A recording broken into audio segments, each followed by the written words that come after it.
Hello and welcome to another segment of Western Wisconsin Journal. I'm Jamie Johnson, and we have a special guest today, U.S. Senator Ron Johnson. Senator Johnson, thanks for coming on. Well, thanks for having me on. And I know you corrected me earlier. You wanted to be called Ron, so Ron, what brings you to Hudson? Well, we've actually announced my campaign officially for the United States Senate, and we started out in my plant that we started in 1979, a manufacturing plant producing plastics that we export around the world. We actually export to China. And so we started there, and I was surrounded by the folks that helped me build the business, a couple hundred people, community members, and it was just a really good day. And now we're traveling all around the state of Wisconsin, talking about what we need to do in this country. And the number one component of a solution, by the way, Jamie, is we have to grow our economy. We have to achieve economic growth. And when you take a look at what made this country great, it's individuals that aspire to build things, that create things, that have ideas for products and services that we all value. And what's hampering their ability to create those products and grow their businesses and create the good jobs and the opportunities that we all really value is literally government's getting in the way. The regulatory burden is onerous. I was talking to one CEO of a paper manufacturer. Now this is important. I can't identify him because he has witnessed people like himself being retaliated against if they speak out, if they tell the truth about the onerous nature of these regulations. So I can't tell you what company it is, but he did a cost calculation on just 4 regulations under this administration. And by the way, this regulatory overburden has been on a bipartisan basis for decades. But just 4 regulations under this administration is costing his business the equivalent of $12,000 per employee per year.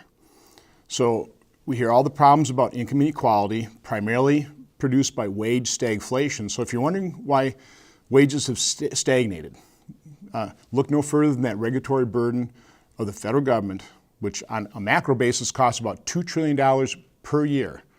By the way, only 9 or 10 economies in the world are larger than $2 trillion. That's the burden we're putting on our business community, on our economy. But just for one manufacturer, that cost is $12,000 per employee per year for just 4 regulations. So it's pretty obvious, isn't it? Of what one of those regulations were? Well, it's the Boiler Mac. It's part. I think again, I'd have to go back to the CEO, but I'm sure it was Boiler Mac, it was Obamacare, and a couple others. But again, under this administration, there have been something like 500 major regulations based on how you define it. I think 394 that have a compliance cost that exceed $100 million per year. So, I mean, you can take your pick, but it's an enormous cost on the economy. Again, macro, $2 trillion per year. And again, I realize how these massive numbers it's hard to really comprehend. But again, put it in perspective, when you look around the world and only 9 or 10 economies are larger than $2 trillion, if that's the cost of regulatory burden, you can see why it's so, why the government is hampering Americans' ability to grow the economy and create good paying jobs. Sure, I understand. Yeah, I think I've heard different candidates say the 3 main issues are jobs, jobs, jobs. Correct. And we're going to hear that at the presidential level as well. But the problem is government can't create those jobs. But can they get out of the way? That's the question is, it would be more than a full-time job for just the Senate to try and go through and reduce regulations. So how do you get that done? Well, so we need a process of subtraction. Right. And I'm chairman of the Homeland Security and Government Affairs Committee. So we have regulatory reform under my committee's jurisdiction. We tried to put together a package of 4 or 5 different regulatory reform bills. And really the centerpiece was one authored on a bipartisan basis by Angus King and others. And it would have set up a commission that would have taken a look through these agencies and taken a look at regulations that are either outdated or just strictly harmful, not necessary. And they would have brought that package of regulations that need to be removed to Congress for a vote, and we could have got rid of them. Unfortunately, we started out that process thinking we had 10 Democrats to support it. One article by the New York Times killed it. And all of a sudden, we lost our Democratic support. And in order to get things done in the Senate, you need currently 6 Democrats to support it, but they have no interest by and large. Other than we had 3 left. Otherwise, the rest of the Democrat side of the aisle had no interest whatsoever in terms of regulatory reform. And quite honestly, my opponent, Senator Feingold, he would have no interest in either. I want to grow the economy. I want to create good paying jobs in the private sector. Senator Feingold is going to want to grow government. That's his record. Well, and how do you make it more bipartisan then? If you've got skittish, people on the other side, how do you get them more enthused about trying to pursue Well, that? how I've had success in doing just that is use a business person's approach. Okay. I try and find areas of agreement. In my business career, I did a lot of negotiating. I didn't sit down at the negotiating table and start arguing. I would lay out all the areas of agreement. It was a good technique. You develop a relationship with your negotiating partner, a level of trust. So when you finally come to those areas of disagreement, it's a whole lot easier finding common ground. So that's what I've done as chairman of the committee. I always say it's good news when a train doesn't derail. It's just not news. I've passed. Again, I'm the chairman. I decide what bills we bring forward, what we mark up, what we can pass out of our committee. We've passed 69 pieces of legislation out of my committee. 25 now have been signed into law in some way, shape, or another, either combining with a House bill as an amendment or just as standalone bills. 25. And these are some pretty significant bills, like the Federal Cybersecurity Enhancement Act. Try and make our federal cyber assets more secure. So these are real accomplishments. I've gotten real results using that business person's approach of let's not argue, let's not concentrate on things that divide us. Let's find areas of agreement that unify us, that help us get results. Well, and you mentioned this commission, which was a government reform commission. I think that's one thing in these polls that we've been hearing more and more about because it's an election year. It's pretty clear the American public wants to see reform of government. But yet, when it comes down to actually doing it, then they shy away from commission's recommendations. The one I'm thinking of is government spending and the balanced budget. There was a commission about 6 years ago. I mean, just Simpson-Bowles. Yes. So you want to know something about that? We've actually done more than 80% of Simpson-Bowles. Now, we didn't take their package and pass it, but again, it's a rough and tumble political process. But because of 2010, where you had fiscal conservatives like myself who were willing to vote no on things and say, no, we cannot continue to grow the government like this. We're mortgaging our kids' future. We actually passed, for example, the Budget Control Act. Now, I voted against that because it had sequestration on military, which is hollowing out our military. But it established hard caps. So we got about $2.1 trillion of spending restraint. The fiscal cliff deal, which, had we not agreed to that, every American's taxes would have increased. But part of that fiscal cliff deal is about $700 billion of those tax increases that automatically went up, that we couldn't stop. President Obama wouldn't continue those tax cuts for everybody. But in general, we got about 80-some% of Simpson-Bowles. But here's the problem. It barely made a dent in our long-term debt and deficit. Because the 30-year deficit, and I'm glad you're sitting down here, according to Congressional Budget Office, and by the way, that's the true definition of the problem. Right. The 30-year demographic bubble. All of us baby boom generation, we're retiring at the rate of 10,000 people per day. All these promises have been made on a bipartisan basis, and we literally have no way to pay for it.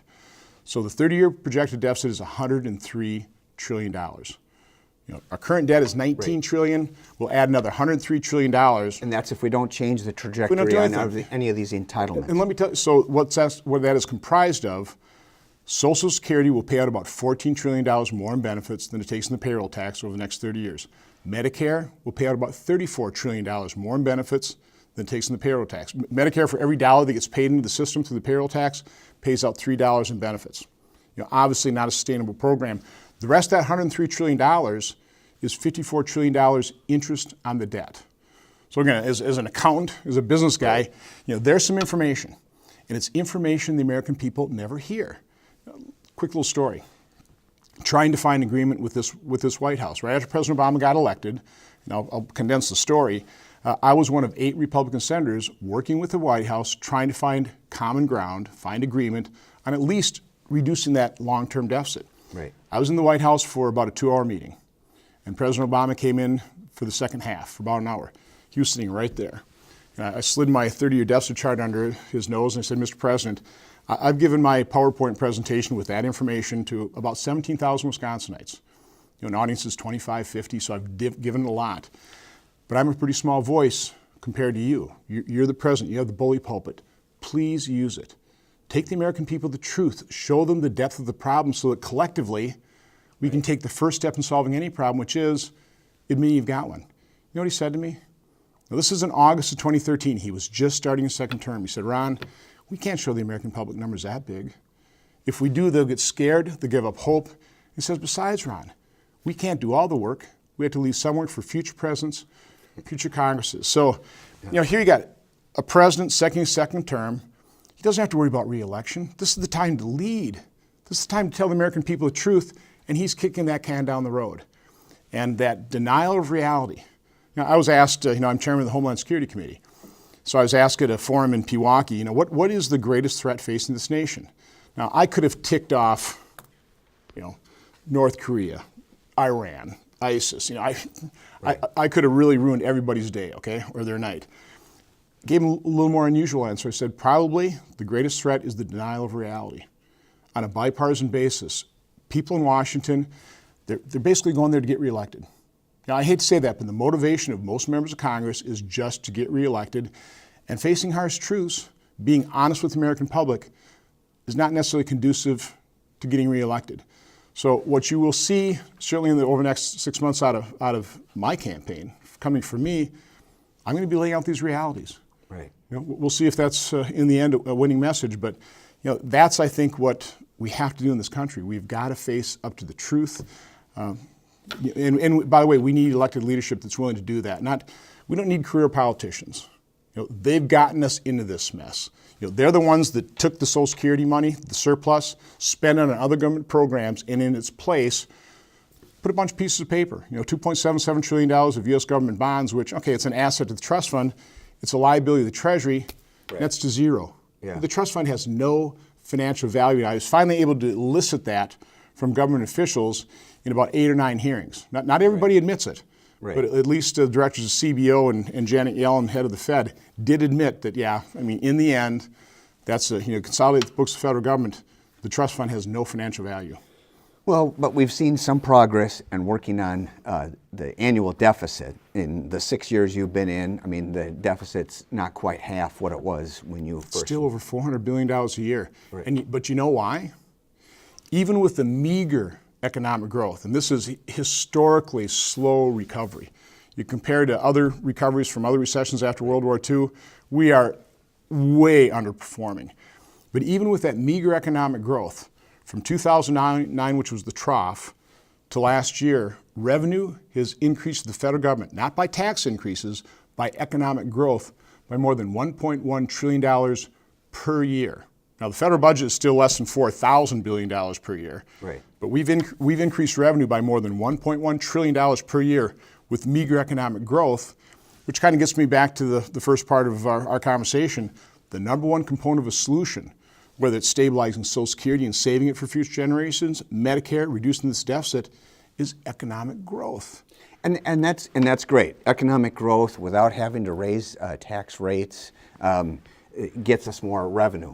But to get a balanced budget, we got to do some cutting. So where are we going to be able to cut government? It's an important point you made, though, because Senator Feingold's approach is going to increase taxes.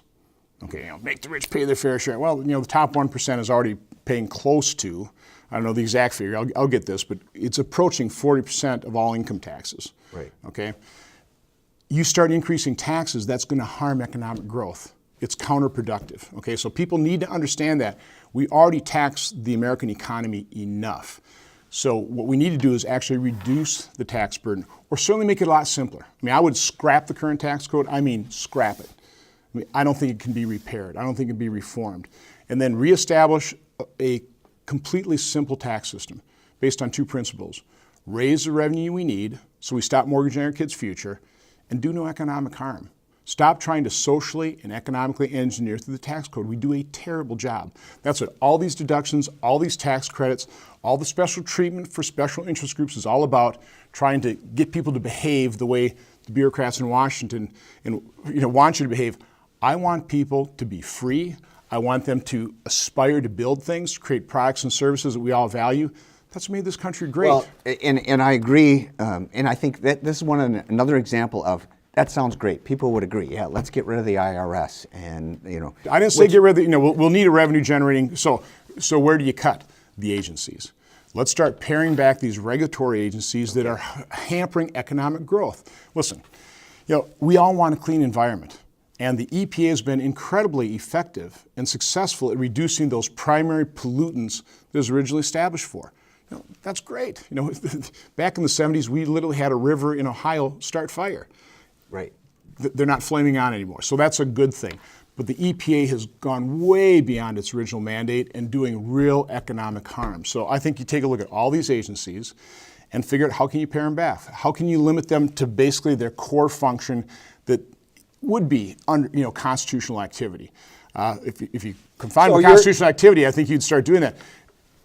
And if you really want, one of the first pieces of legislation I introduced was reduce the federal workforce through attrition.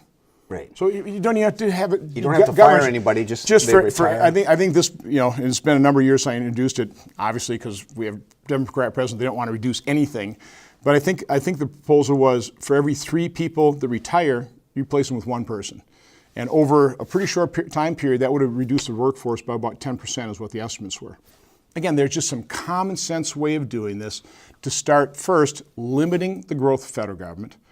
Over time, in a responsible fashion, okay, start devolving what the federal government does very ineffectively, inefficiently, dysfunctionally, start devolving those powers back to the states, and even better yet, back to communities where you can actually solve problems. Our vision of our founding fathers was government close to the governed, where it is more accountable and it's more effective. Okay. Well, and here's another area where there seems to be a conflict is, yes, we want to reduce the size of government, we want to reduce spending, grow jobs, and so forth.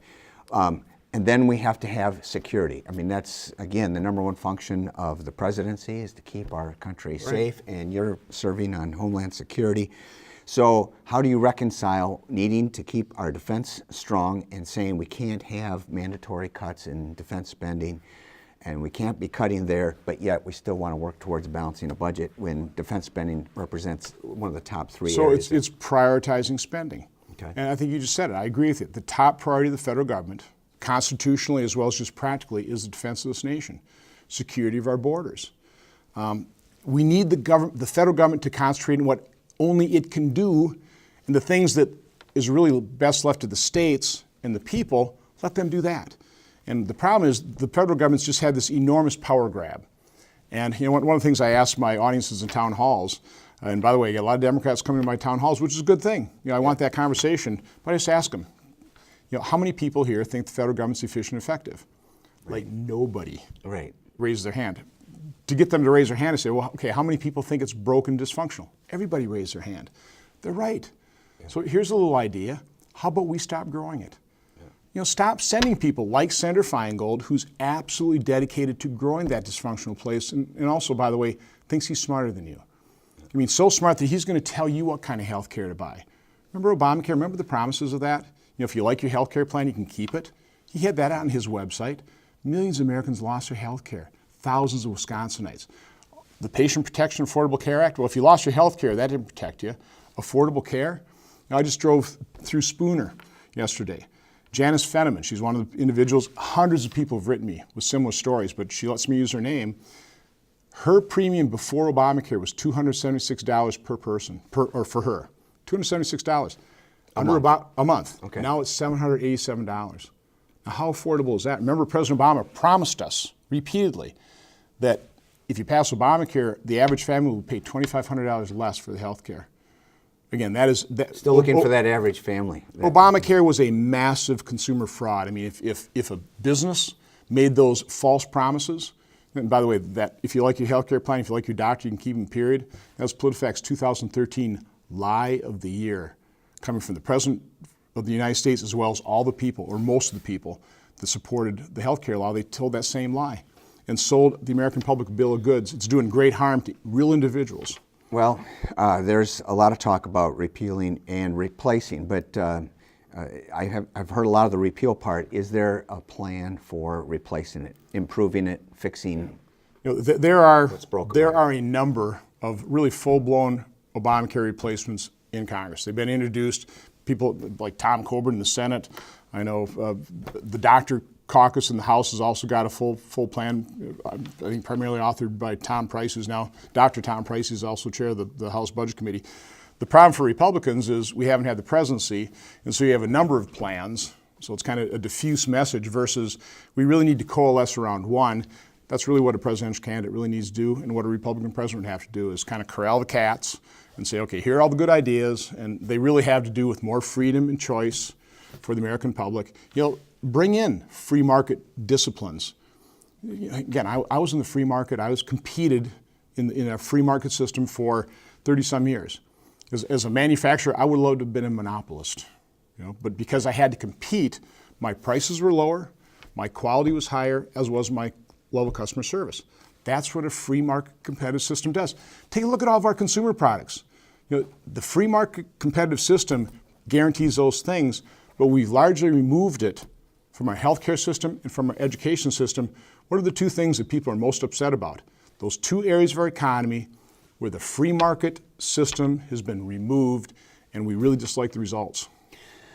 All right. Well, in that last answer, you mentioned presidential candidates and free market, and we're taping this show. It's going to obviously be replayed, but last night we had kind of a shift in the presidential race with Ted Cruz bowing out after his loss in Indiana, and now there's a presumptive nominee, Donald Trump, who has, certainly he is a political Newcomer. I guess that was the word I was. So am I, by the way. Yes. So how do you see? I mean, with all the shifting of alliances and endorsements, and a lot of people, the establishment, saying that Trump's got to be stopped. That movement seems to have lost all of its gas in the tank. There's still a convention to go through and so forth. But how do you see his principles of tax and tariff our way into having more jobs in this country compared to the free market philosophy that you aspire to? Well, first of all, I think what you're seeing in this primary is the American people. They understand the professional political class has utterly failed them. I mean, we talked about Social Security, how professional career politicians took all those surpluses. They didn't invest it in an asset that had value to the federal government. They spent the money, it's gone, and in its place we put a bunch of paper. So the public's pretty disgusted with career politicians because they have failed them. Right. And so, certainly from my standpoint, I'm not a career politician. The worst you can say about me is I'm a citizen legislator. I'm a private sector guy. I'm running for re-election. I am running for re-election because I'm panicked for this nation. That's what I did in 2010. We're on such a wrong path. I'm more panicked. I've been there 5.5 years. You heard the story about President Obama in the White House. We can't deal with this. We got to kick this can down the road. That's what got us in such an enormous problem. You talked a little bit about trade. I talked to Donald Trump about trade. He understands we have to keep overseas markets open. So we've got to make that a fair trade deal. I have no faith in President Obama being able to negotiate good deals. I mean, it was my amendment that would have forced that Iran nuclear agreement, a disastrous deal, to be deemed a treaty to actually give the American people a voice in whether we want to approve it. Didn't even get 40 votes in the Senate. I mean, that's if senators were actually upholding their oath to support and defend the Constitution, my amendment should have got 100 votes. That was such an important deal. That wasn't a treaty, okay? It was a treaty. But anyway, the point being is, in terms of trade, we need to do better deals. No doubt about it.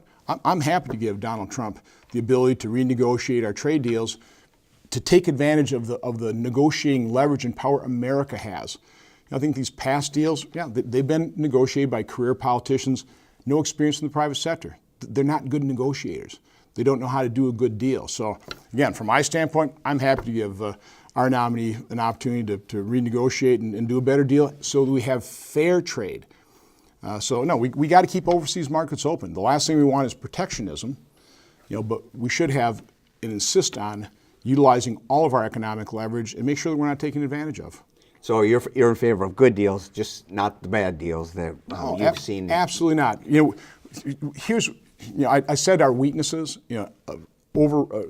enormous regulatory burden, and a completely broken and uncompetitive tax system, and an ideology that's forcing up the cost of energy makes us less competitive. The biggest strength we have is we are the world's largest economy, which means we're the biggest customer. Right. I'm a manufacturer. Trust me, manufacturers want to be close to their customers for a host of reasons. It's easier to service your customer. It's a lot cheaper in terms of transportation. So I think global capital, global manufacturers will be the path to America's door, being the biggest customer, if we create an environment so it's conducive to it. But right now, We have an uncompetitive tax system. If you're global capital and you want to manufacture close to our market, are you going to site your plant in Toronto, where we've got a 15% tax rate, or Detroit, where it's 35%? Right. And again, I'm not sure of the regulatory burden in Canada, but I know ours is onerous. And again, the other So advantage, everything being equal, I mean, you still got to pare down on the regulation. yeah, But we're not equal at this and the point. problem is regulation's the silent killer, because people don't understand the regulatory burden. Here's an example: a water heater. Most people have water heaters in their house, right? They don't buy them every year, but currently, because of all the regulations on water heaters, it costs about $450 per water heater because of federal regulations. Now, you can argue some of those are probably good, and from a standpoint of energy efficiency, that type of thing, but I think the private sector alone would drive energy efficiency, because why does anybody want to spend more money to run a water heater? But government regulation dramatically drives up that cost, and that's just one little example. Again, when you're talking about a $2 trillion regulatory burden, apply that to all the products that we pay for. So, we pay for it in terms of higher costs for products. We pay for that regulatory burden in terms of lost wages. Again, in that one paper manufacturer, $12,000 per employee per year. That's $12,000 that company doesn't have to increase wages, benefits, expand their business for greater job opportunities. You mentioned being a citizen legislator, and you also mentioned, public in general, their discontent, actually bordering on probably anger. Insurrection. Yes, towards the government's inability to pare itself down. It's just like this morbidly obese entity that just keeps eating and eating. But part of it that's feeding it are the lobbyists and the special interests.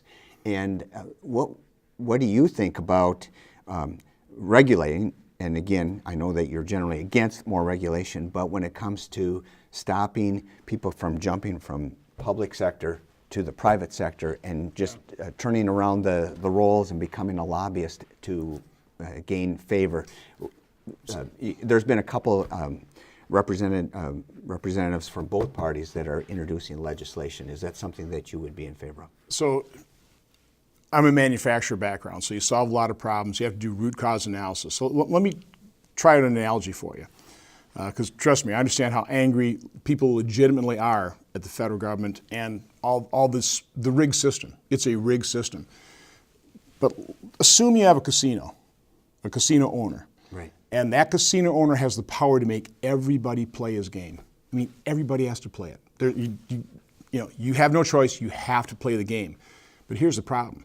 It's a game that can be rigged by the high rollers. Right. But we all got to play it. Even the high rollers are forced to play it. Now, are you more upset as the little guy who doesn't have the power to rig the game, but you're watching other people rig it? Are you more upset at those people that are forced to play the game but have the power to rig it? Or are you more upset at that casino owner that is forcing everybody to play and then having a game that can be rigged? I mean, personally, I'm a little more upset at the casino owner. I mean, I'm probably not real happy with the high rollers either, but I'm really upset with that casino owner. That's the federal government. So the solution, again, is a root cause. Don't have such a big game that can be rigged. Start shrinking the federal government. Don't give it that power to run a game that can be rigged.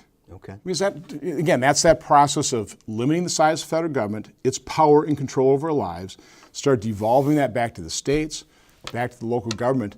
And one of the reasons I keep talking about local government, before I ever ran for U.S. Senator, I was so involved on a volunteer basis in Oshkosh, in its school system. I was the business co-chair of our Partners in Education Council of the Chamber.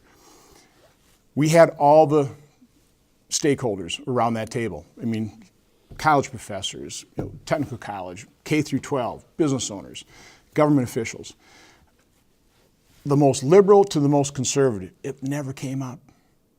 Because it was a local issue, we were all concentrating on a shared goal. Right. How can we improve the education? How can we give the tools to our kids so they can lead a successful life and take advantage of what should be a country with unlimited opportunity? So, I mean, I saw the functionality of that model. Local government, well, let's face it, there's still divisions, there's still politics involved in that, but it's much more manageable. It's far less acrimony. Versus now in the federal government, and I see the dysfunction. I'm disgusted by it. Okay, it's why more panic. So the solution is not growing that government. The solution is not, I'm sorry to be political, electing Senator Feingold, who's dedicated to growing that dysfunctional place. The solution is, voting for disruptive technologies. People that are going to shake the system up. That's certainly me. That's certainly our nominee on the Republican side. The professional political campaign class, the professional political class has utterly failed us. And I think that's probably going to be the message of 2016's election. Right. There's going to be areas, because Donald Trump is not a career politician and hasn't really been the lifelong Republican and doesn't ascribe to all of the platform planks. One being, when it comes to security, he's already positioning himself probably further to the left than even Hillary Clinton when it comes to not wanting to be the world's police officer and being more dovish, less hawkish in that regard. How do you reconcile that with kind of some of the positions that you've had in? Well, again, I'm going to concentrate on areas of agreement. I've heard him say we have to defeat ISIS. Well, so President Obama said we're just not getting the job done, okay? Donald Trump's all about strengthening this country, about rebuilding our military, which has been hollowed out.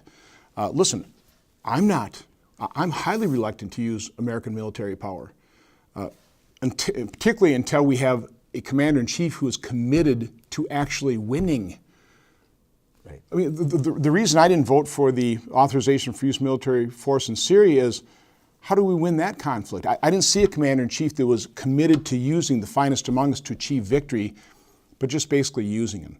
So before I'm ever going to support any kind of authorization for use of military force, I need to see the complete commitment on the part of the commander-in-chief that if we're going to utilize the finest among us, put their lives in harm's way, we need to know exactly what the objective is, what is the strategy, and a complete commitment to victory.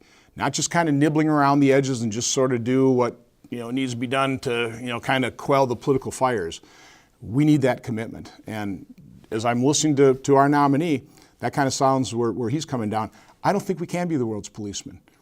I think America's role in the world is to project our values, provide our leadership. We are the world superpower. Nobody else can lead these efforts, okay? But when it's in our national interest and we can provide stability to an area, President Obama had an opportunity there. In Iraq, we had that situation stabilized. We had a fragile coalition of Sunni, Shia, and Kurd. They needed American presence, just like Germany, Japan, and South Korea needed American presence after those conflicts. Those have been huge successes. We didn't do that in Iraq. We bugged out. That fragile coalition disintegrated. As a result, we had ISIS rise from the ashes of what was a thoroughly defeated al-Qaeda in Iraq. The situation in Syria has spun out of control.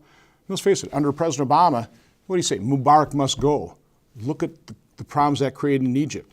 Gaddafi must go. Now Libya's a failed state. Assad must go. And we've done nothing afterwards. Our goal as a nation has got to provide stability to the world, and that is not what has happened, certainly in the last 7 years. We've de-steeped. Our actions, our lack of leadership, President Obama's strategy of peace through withdrawal has been a miserable failure. It's actually provided greater instability rather than stabilizing the situation. Okay, so we've talked about the budget, jobs, security, and I know that you want to talk about also heroin was one of the listed. Now, that's been an issue here in Wisconsin, dealt with in the state legislature, many pieces of legislation trying to hit that. It probably is a federal issue from the standpoint it can happen in anywhere. Even in our neighborhoods here in Hudson, we've had, within the last several years now, we had an unfortunate increase in overdoses and so forth. So how do you see addressing that at the federal level? Well, it's an enormous problem.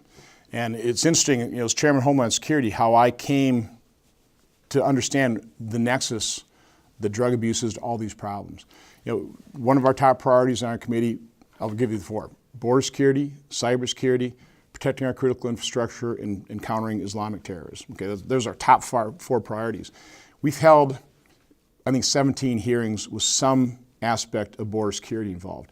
After about a dozen, we published a 100-page report on our findings. My conclusion, among many causes, the number one root cause, the primary root cause of our insecure border is our insatiable demand for drugs.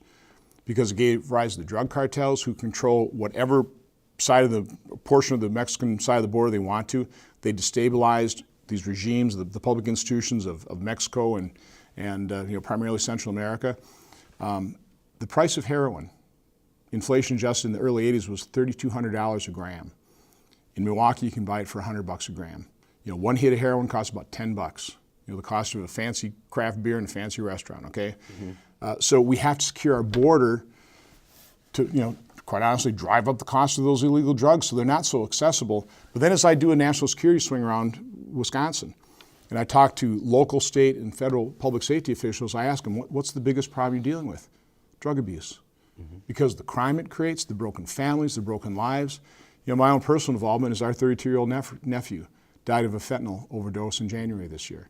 So this is a problem that reaches every community throughout the nation. Federal government, we got to secure our border.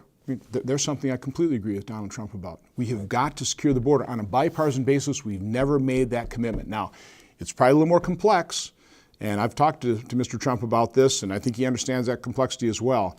Happy to work with him. And it sounds like he's more than willing to work with members of Congress, and that's a good thing because that's not what President Obama has not done. But we got to secure that border.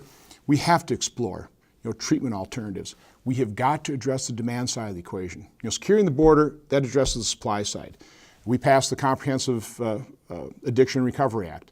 Sets up a couple task forces to explore it, and that's good. This is a complex problem. It needs to be studied. Also sets up some grant programs. Let's start experimenting in local governments and state governments to see more effective treatments. But just like with tobacco, we've been unbelievably effective at reducing the usage of tobacco through a concerted, many-year process of public education and public relations campaign. We've got to do that with drugs. We have, it's incredibly difficult to treat addiction. The better way of approaching is try and convince Americans, particularly young people, don't ever try it. And in a field hearing we did in Pewaukee, we talked to a family with a drug addict who's recovered. He started at the age of 11 or 12, which is kind of the average age. I just have 2 grandkids. My grandson's going to, turn 1 within a couple days. I've got to start worrying about him. His parents have to start worrying about him starting out drug abuse in the age of 10 or 11 and 12. Right. We have got to address that in our education system throughout society. We've got to address that demand side. So, but you would see it as more of maybe a block grant situation where the feds can empower the states to do that? On a national basis, a national education campaign, I think you have to have, I think I would be supportive of that. We've got to come up with a smart one.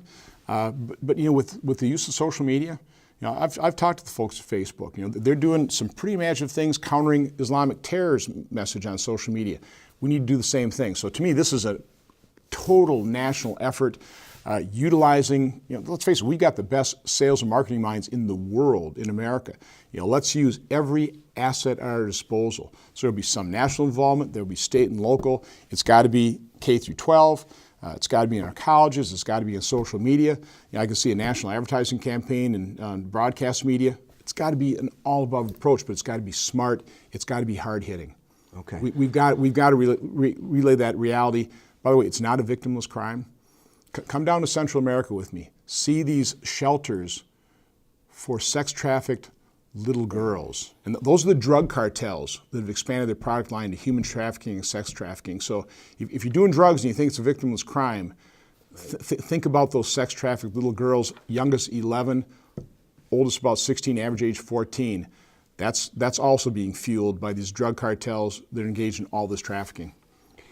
Well, a lot of complex issues. I want to really express our appreciation for you coming on. I know that you've got a busy schedule and getting around the state with your re-election announcements and so forth, seeking the re-election. So I want to thank you again for coming on and hope that we can see you again before November. No, I'd love to. This is exactly what we need to do. People need to hear from somebody like me. We've got to lay out these realities, and they are complex. Demagoguery, Right. Political platitudes aren't going to solve these problems. Hard work, understanding, recognizing realities, admitting we got these problems. That's what it's going to take. So I really appreciate the opportunity. Thanks a lot. Senator Ron Johnson joining us here on Western Wisconsin Journal. I want to thank you. And watch us again here on Western Wisconsin Journal. I'm Jamie Johnson.